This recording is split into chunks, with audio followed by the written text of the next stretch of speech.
Alrighty. Let's give a few minutes for people to step in and then we'll get started.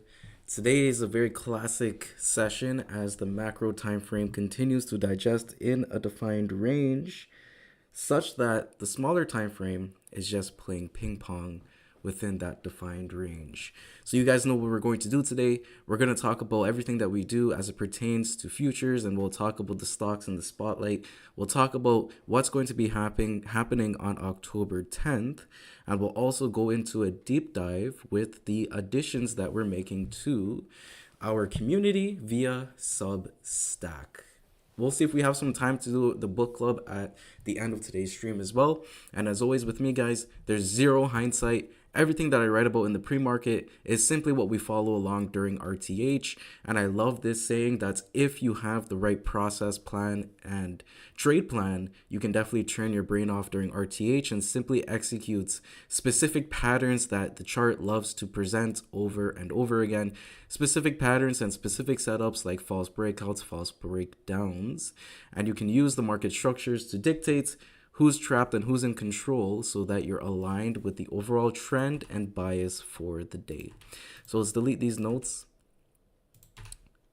And as you can see, the lines on my chart have not been changed since the pre-market. So 67.72, 67.87, and 6,800, those were resistances in the pre-market. As you can see now, buyers have done the job. They ended up buying the 67.54, significant line in the sand, false breakdown down here that we talked about nonstop, and we are back above, or we're trying to get back above all-time high.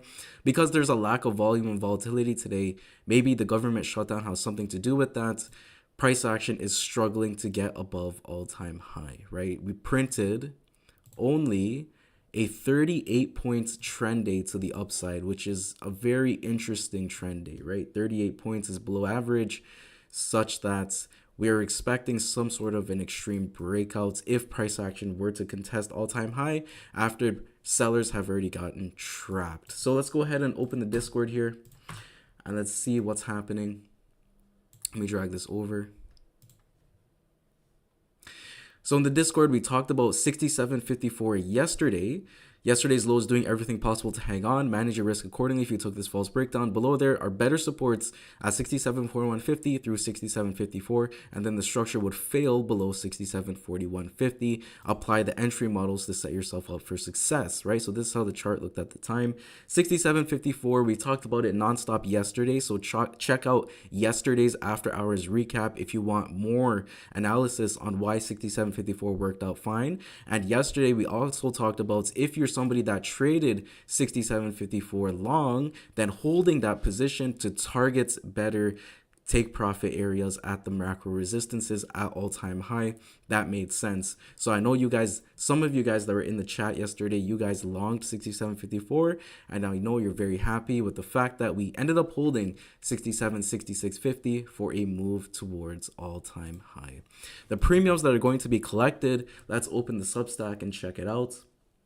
The premiums that are going to be collected are October 10th expiry and October 17th expiry. So October 10th is this Friday. We only have 2 trading days left until the premiums will be harvested. And this is the chart right here. If I go to my MES chart on the day time frame, these are the levels that are going to be harvested on October 10th with an almost guaranteed chance, right? We're not expecting the market to pull back 4% in the next 2 days. Obviously, that's possible, but we're not expecting the chart to break down 4% in 2 days, such that these premiums have a very good chance of being collected because we sold the puts, right, via the 65.50 strike, 65.20 strike, 64.70 strike with the October 10th expiry. So that's pretty much the expiry and the put selling in a nutshell. So let's go ahead and jump into the notes for today's session. If you're an intraday trader, these notes are extremely important.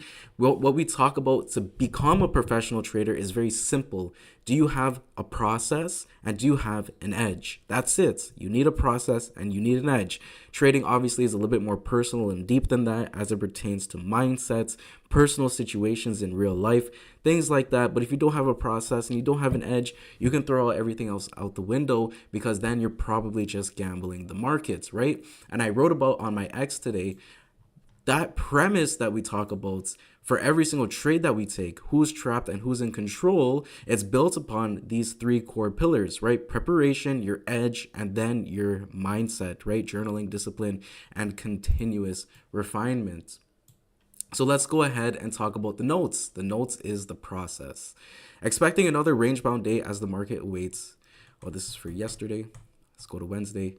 Sellers managed to print a false breakout of all-time high yesterday, returning price to the intraday balance lows at last Thursday plus Friday lows. Structurally, buyers still control, although both sides have intraday merits. The chart is for sure ready for expansion after many days of consolidation. We just need an excuse to expand the markets. Structurally, last Wednesday's price action broke out all-time high at the time, in which last Thursday and Friday held above, securing the all-time high breakout expansion structure. This led to a new bull box, the bottom being last Thursday's low, 67.4150 through 6800. And then essentially what we're saying to ourselves for buyers today is they must hold yesterday's low, 67.47, and we must defend 67.54, even better 67.6650, the Monday low that's recovered, to showcase zero volatility. And if we have zero volatility, then you know what's next. All-time high is likely to be contested.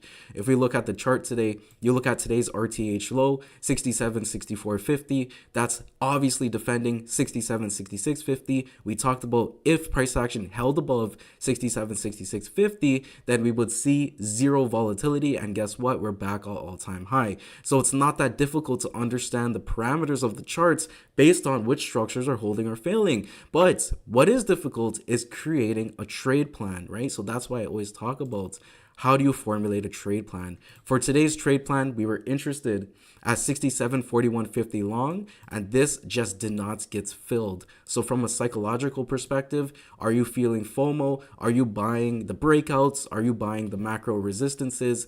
Well, people on social media will tell you to do that because everybody's forcing a paycheck every day. But if you're a professional trader with a process, a trade plan, and an edge, and your trade plan doesn't get filled, then you're not going to do anything besides wait for price action to come to you.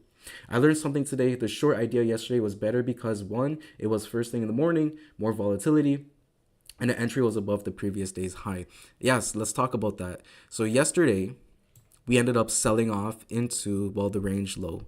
So this is essentially the first test of all-time high, right? This is the first time price action actually contested all-time high, which is 6,800. So always on first test of a level, especially if the structure is very significant to the context of who's trapped and who's in control, the first test of a level is always the best, right? And at the end of the day today, price action already confirmed that sellers got blown out the water, and price action already confirmed that it was very bullish. So at the close today, it makes sense that we just chopped out sideways. It makes a lot of sense.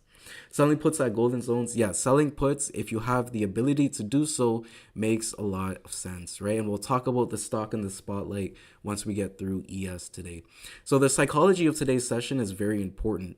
Do you have FOMO? Yes or no? Well, first of all, just zoom out. Take a look what's happening on the higher time frames. The higher time frame is stuck at the extreme highs from a macro perspective. You can't get any higher than this if you're on a 4-hour time frame or a daily time frame. 67.4150 versus the all-time high. So if you're a macro time frame swing trader, well, there's really not much to do besides protect your portfolio like yesterday and even today. If you want to buy some insurance, buying insurance is never a bad idea if you understand a setup and if you're actually getting good location in where you're shorting, right? So all-time high is obviously the level that makes the most sense. And then when we're holding above the immediate supports, right? If we go back to the notes very quickly, The immediate support, 67.54, is the immediate support. We're holding above everything. We're holding above 67.66. Then you simply just need to have the ability to control your emotions, right? At least from my perspective. There's a lot of traders that would say, oh, just take the breakout of the overnight high. The breakout of the overnight high is right here. You can take the breakout of last Friday's pre-market high. But no, I try to keep my trading as consistent as possible.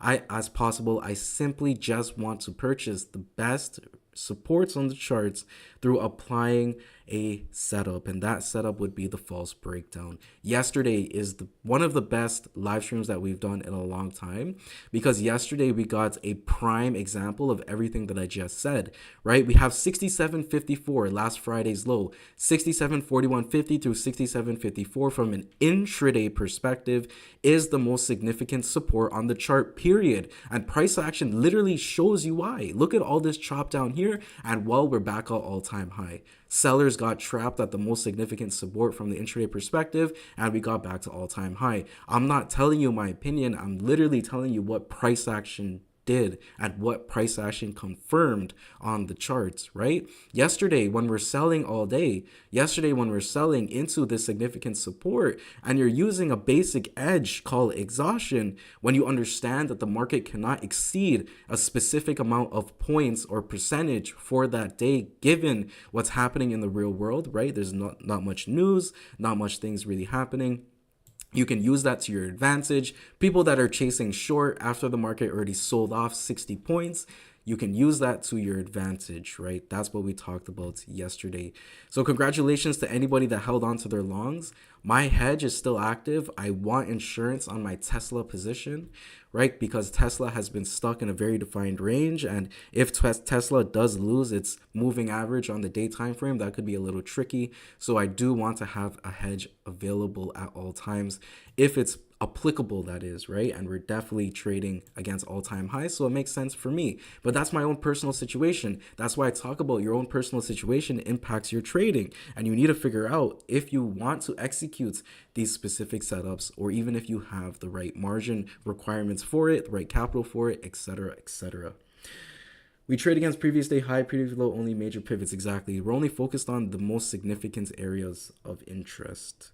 When we're looking for those significant areas of interest, then we apply the methodology, we'll apply the entry models, the setup, and that's pretty much it, right? Win or lose, it doesn't matter, because we know we're taking advantage of an edge in the markets. If you want an edge in the market, you need an advantage. And my advantage is trading against the trapped traders, right? And we can go all the way back down to September 2nd. Unfortunately, I did not hold a lot of this trade. I got 6R on this trade, but I closed it out. Little bit of hindsight, but it is what it is. The September 2nd trade is now up almost 400 points, which is absolutely nuts. This market is relentless, extremely relentless. And what that means for the real world, does it matter to me? No. All that matters to me is the structures on the charts, right? Based on which structures are holding or which structures are failing, that's going to give me my edge. That's going to give me my advantage. And then we'll look to execute the setup, right? So that's basically all for today. 67, 66, 50 held. And because this level held, bulls just went ballistic. We ended up breaking out above resistance. And it now looks like overnight, potentially into tomorrow, we can look to expand above all-time high. So the idea is heading into tomorrow is very simple, right? If you're trading futures here.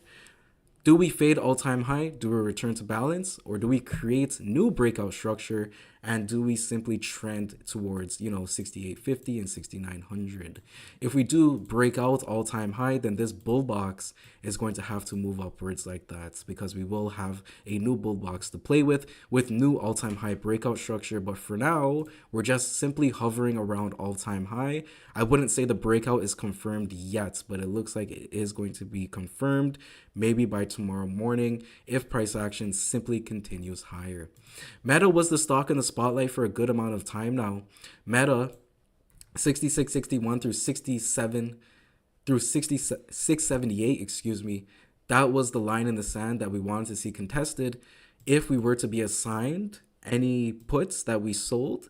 And the fact that price action could not get to that area, we did not get assigned any of the puts that were sold. And if I go into the Substack, Let me drag this to the side. Go into the Substack from yesterday. You can see all of the open positions from that stock in the spotlight. So we had the October 10th expiry right here. And we also added to that October 10th expiry. These are both with 3 days until expiry, well, it's 2 days to expiry now because today is Wednesday at the close. So that's pretty much it for today's session. If you guys have any questions, comments, concerns, you can let me know.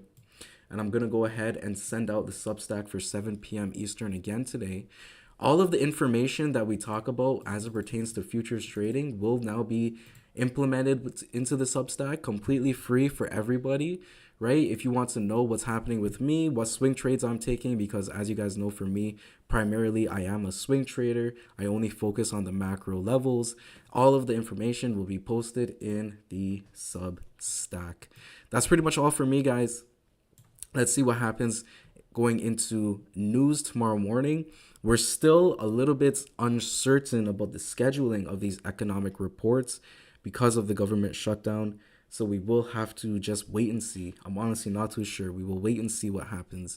We have pre-market economic news scheduled tomorrow, but it could be delayed, it could be postponed, or it could be just outright canceled until another day. So we will see. We will see.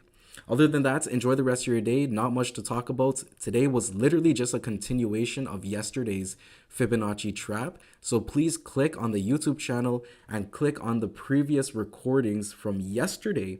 That's going to tell you everything that you need to know for essentially today's session, right? We discussed everything yesterday and everything just played out today to the T. Thank you guys so much for listening. If you have anything you need from us, tradingwarz.com. Let me go ahead and link that for you. And check out the Substack. The Substack is turning into one of the most amazing things that we've ever accomplished in Trading Wars. It's turning into one of the most amazing things that I have ever written, because after years of studying this chart, I can now understand the specific levels and how they relate to the market participants. And as you guys know, that's just what the market is, right? It's buyers versus sellers. It's no gibberish. It's buyers versus sellers. That's it. It's one big ball game of buyers versus sellers. Thank you guys so much for listening. I'll see you next time. Avoid the scammers. No crypto, no copy trade program. And I will see you bright and early tomorrow morning to see where price action ended up after today's session. And we'll go from there. October 10th, the next harvesting will take place, and I'm excited to see where price action is by October 10th at the close. Thank you so much. I'll see you next time.